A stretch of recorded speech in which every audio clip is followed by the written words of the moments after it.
శ్రీనివాసాయ గోవిందాయ నమో నమః. నమో మహద్భ్యో ఋషిభ్యో గురుభ్యో నమః. తపస్సు అనే మాట గురించి మనకి శాస్త్రాల్లో ఎక్కువ విషయం కనబడుతూ ఉంటుంది. తపస్సును ఆచరించాడు అని వింటూ ఉంటాం. తపస్సును ఆచరించడం అంటే అర్థం ఎక్కడో ఇల్లు ఊరు విడిచిపెట్టి అడవుల్లోకి పోయి అక్కడ ముక్కు ముసుగు కూర్చోవడం మాత్రమే కాదు. తపస్సు అనే మాటకు అర్థం ఏంటంటే ప్రతివాడు ఒక నియమబద్ధంగా ఒక మంచి పని చేస్తాడు, దాన్నే తపస్సు అని చెప్పవచ్చు. తన ధర్మాన్ని తాను పాటించడం కూడా తపస్సే. కష్ట నష్టాలు కోర్చి లాభాపేక్ష లేకుండా తపస్సును ఆచరించడం అంటే ధర్మాన్ని ఆచరించడం, దాన్ని తపించడం అనే అనాలి. ఎందుకంటే సులభంగా చేసేది కాదు ధర్మం కూడా, దానికి అనేక కష్ట నష్టాలు ఎదుర్కోవలసింది.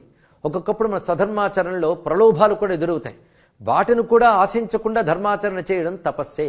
అందుకే తపస్వధర్మవర్తిత్వం అని భారతంలో ధర్మరాజు యక్షునితో చెప్తాడు. అందుకే ధర్మపాలన అనేది ఏదంతో అదే తపస్సు. ఈ లెక్కను చూస్తే ప్రతి మానవుడికి ఒక తపస్సు ఉంటుంది.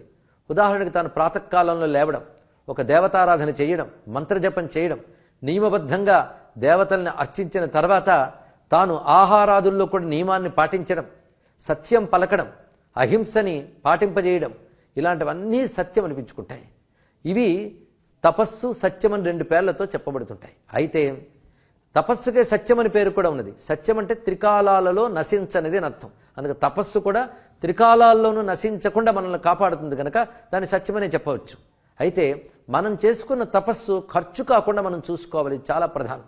సీతాదేవి రావణాసురు నోటుకొచ్చి వదరుతూ ఉంటే ఒక మాట అంటుంది, నేను నిన్ను శపించి తగలబెట్టగలను, కానీ నా తపస్సును కాపాడుకోవడం కోసం రాముని సందేశం ఇంకా రాలేదు కనుక ఈ రెండు కారణాల వల్ల నేను నిన్ను తగలబెట్టడం లేదు అన్న మాట అంటుంది. ఇక్కడ చెప్పేటప్పుడు అసందేశాత్తు రామస్య తపసశ్చానుపాలయన్ నత్వాంకుర్మి దశగ్రీవా భస్మ భస్మార్హ తేజస, ఇది మాట. రాముని యొక్క సందేశం ఇంకా రాలేదు గనక నా తపస్సును పాలించుకోవాలి గనక నేను నిన్ను తగలబెట్టడం లేదు అన్నదా సీతమ్మ. అంటే అర్థం ఏంటి? ఇందులో మనం పరిశీలించవలసింది, ఒకవేళ సీతమ్మ రావణుడు దగ్ధమొగ్గుగాక అంటే చాలు, రావణుడు అక్కడికక్కడే బూడిదైపోతాడు. అలా అనగలిగే శక్తి అమ్మవారికి ఎలా వచ్చిందంటే తపస్సు వల్లన అని అర్థం. ఎన్ని కష్ట నష్టాలకైనా ఓర్చి పాతివ్రత్య ధర్మం అనే స్వధర్మాన్ని ఆవిడ పాటిస్తున్నది, అదే తపస్సు అని. ఇది రాముని యందు ప్రీతితో పాటిస్తున్నది, ఆ అసురుని యందు జుగుప్సాభావంతో కూడా తపస్సును ఆచరిస్తున్నది ఆ తల్లి. అందుకే రాముడు తప్ప అన్యుల పట్ల మనస్సు కూడా పోలేనటువంటి మహాపతివ్రత సీతమ్మ ఆ తపస్సులో తాను నిలబడి ఉన్నది. అదేవిధంగా అక్కడ కష్టిస్తూ దుఃఖిస్తూ రామనామం చేసుకున్నదే తప్ప తన తపస్సును ఆవిడ ఖర్చు చేయలేదు.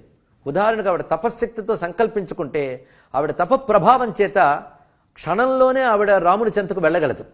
అయినప్పటికీ కూడా తపస్సును ఖర్చు చేయలేదు ఆ తల్లి. ఎందుకంటే తపస్సు దాచుకోవలసినటువంటి వస్తువు. తపస్సు మన దగ్గర ఉన్నంతకాలం అది మనల్ని రక్షిస్తూ ఉంటుంది, తేజస్సుగా ఉంటుంది.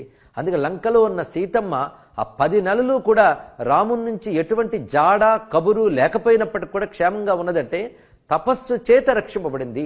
ఈ మాట స్వయంగా హనుమంతుడు అంటాడు, రామచంద్రమూర్తి కూడా అంటారు. అందుకే అమ్మవారు తన తపస్సుతో తననే రక్షించుకుంటున్నది. అందుకే మనం ధర్మం ప్రకారంగా జీవిస్తే అది తపస్సే మనల్ని కాపాడుతుంది. కాని కాలంలో కూడా మనం దెబ్బ తినకుండా కాపాడేది మనం ఒకప్పుడు చేసుకున్న తపస్సే. ఇది గుర్తుపెట్టుకోవాల్సిన అంశం. దీన్నే ధర్మో రక్షిత రక్షిత అంటాం. ఇలా ప్రతివాడు తాను చేసిన మంచి పనుల యొక్క పద్ధతి ఏదైతే ఉందో అదే తపస్సుగా తన దగ్గర దాచుకుని ఉంటాడు, అదే వాడిని కాపాడుతుంటుంది.